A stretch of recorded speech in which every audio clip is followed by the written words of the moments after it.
Thanks very much. And I came in with a set of questions based on having read one of the submissions, and I have completely different questions now.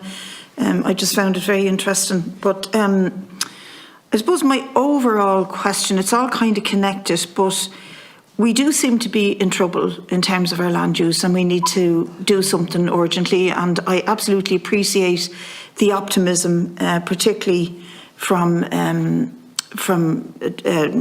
sorry, I'm forgetting your names there, Dr. Moran, about how we can do this and what we can do. And I'd like to share it, but I'm a little bit more depressed about the whole scenario. So when we got the presentation from Professor, sorry, forget your name, Professor Bourne, when we got your presentation about the forestry situation, and I've looked at a sort of a map that illustrates this. We have a forestry coverage of Sitka spruce, a monoculture of Sitka spruce, of about 71% of our forestry. And there's lots of problems with ending that, getting rid of it, because we'd be releasing lots of carbon. And when you go around Ireland, you can see that we have really destroyed mountainsides and entire mountains where the bog was pristine and beautiful by draining it and planting these forests. So we've made a bags of it. And I think everybody here agrees that we made a bags of our land use over the years.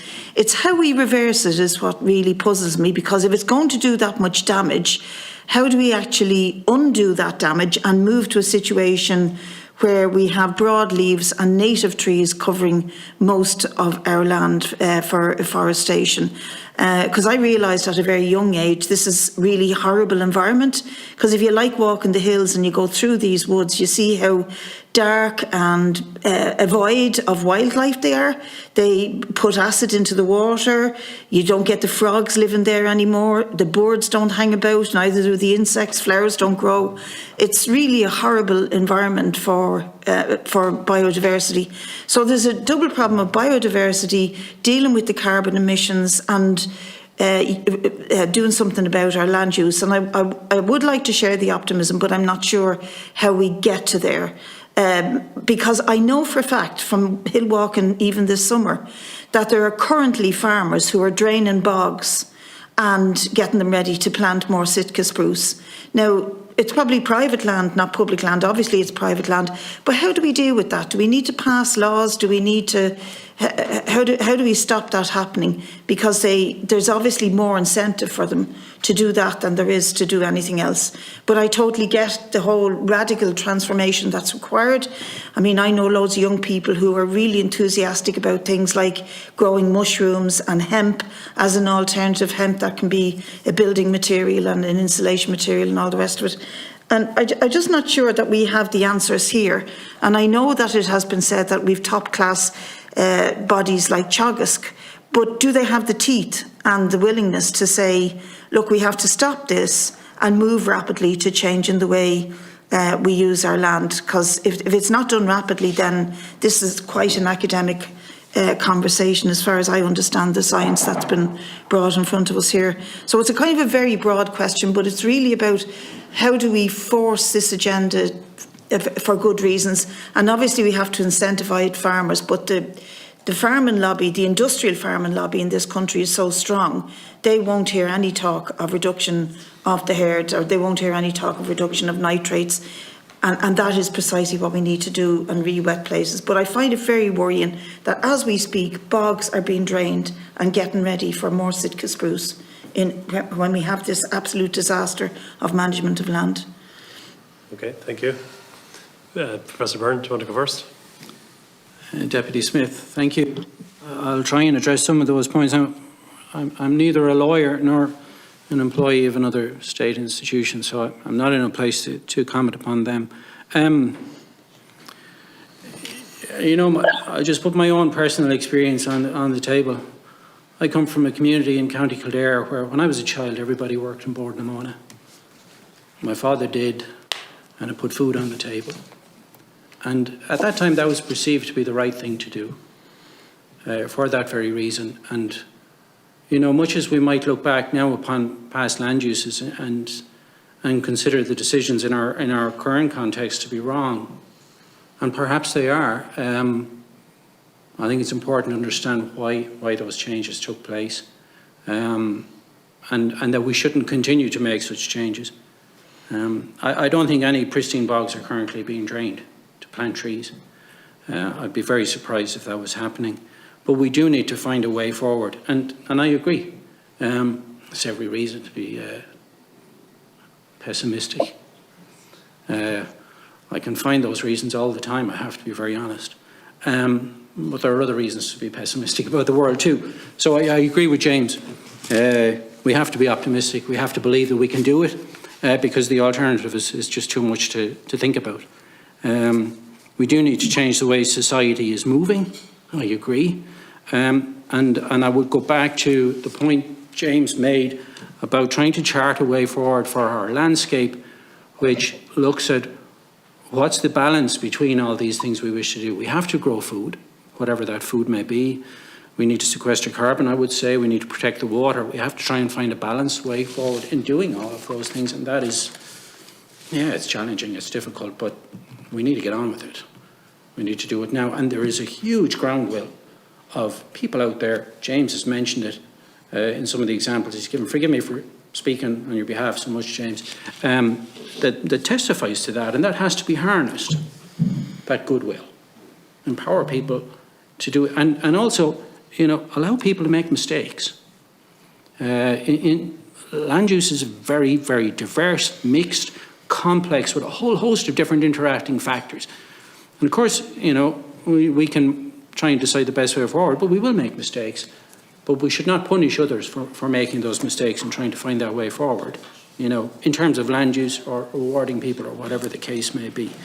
You know, and we need our forests to deliver timber as well as all those other services. What the balance of those should be is a question for discussion, of course. Have I responded in some way, Chair? I think so, yeah. Yeah, I suppose it's a bit of a, you know, how long is a piece of string question.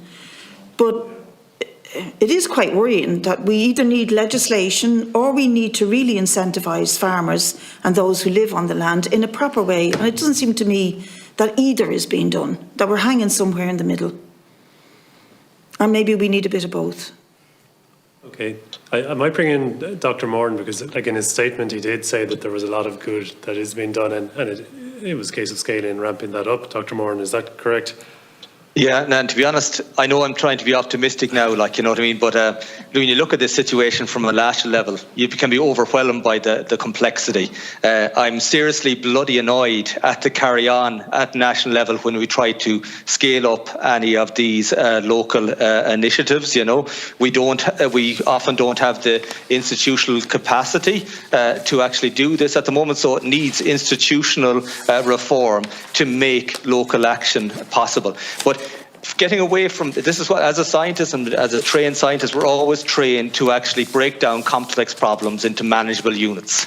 And in this context, I get overwhelmed when I look at it at a national and international level in terms of climate change, biodiversity loss, food security, the population hitting over 8 billion at the start of the week. But what I've seen in working in this area for over 20 years, when you work at local level, it's not as complex as local level. You have less vested interest in place. You have vested interest, and we people that have, but generally at local level, people have the best interests of the place in mind, of their community as well, because they have to live in that place. They cannot move away from it.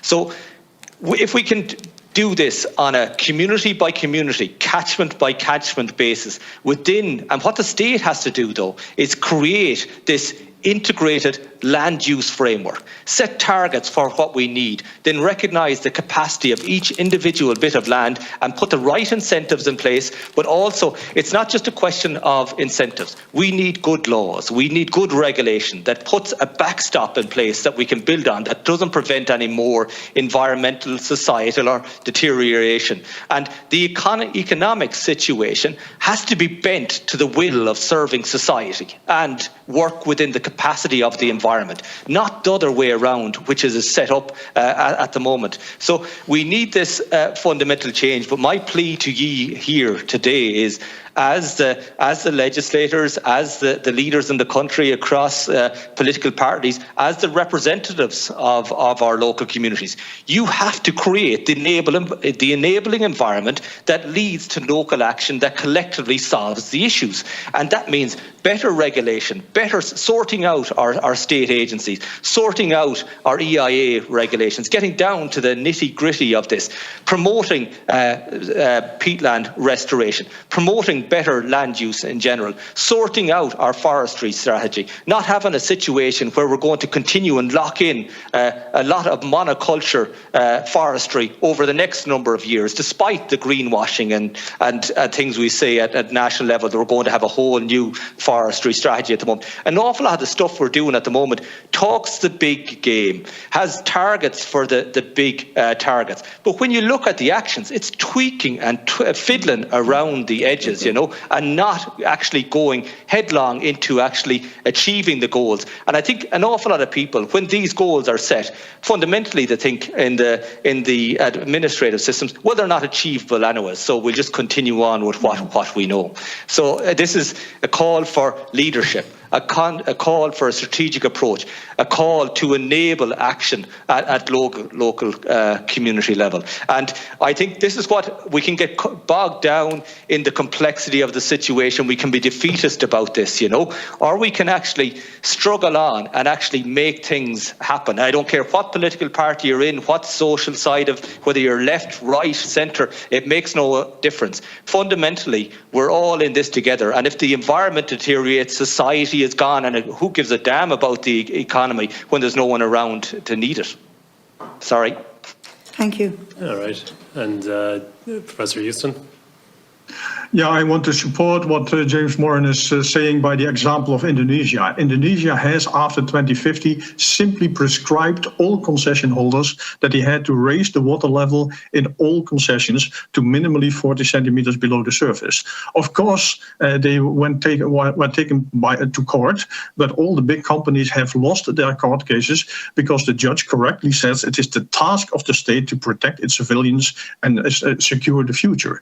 And the result is that now, if the water level drops longer for a longer time below 40 centimeters, the concessions are simply withdrawn. They have installed a monitoring system of 10,000 monitoring sites that are every second week plotted and that are centralized in a computer system that automatically warns the landowners that the water level is too low, and that monitors the meteorology and predicts what they can do with respect to rainfall to raise the water level. And this is a system that works.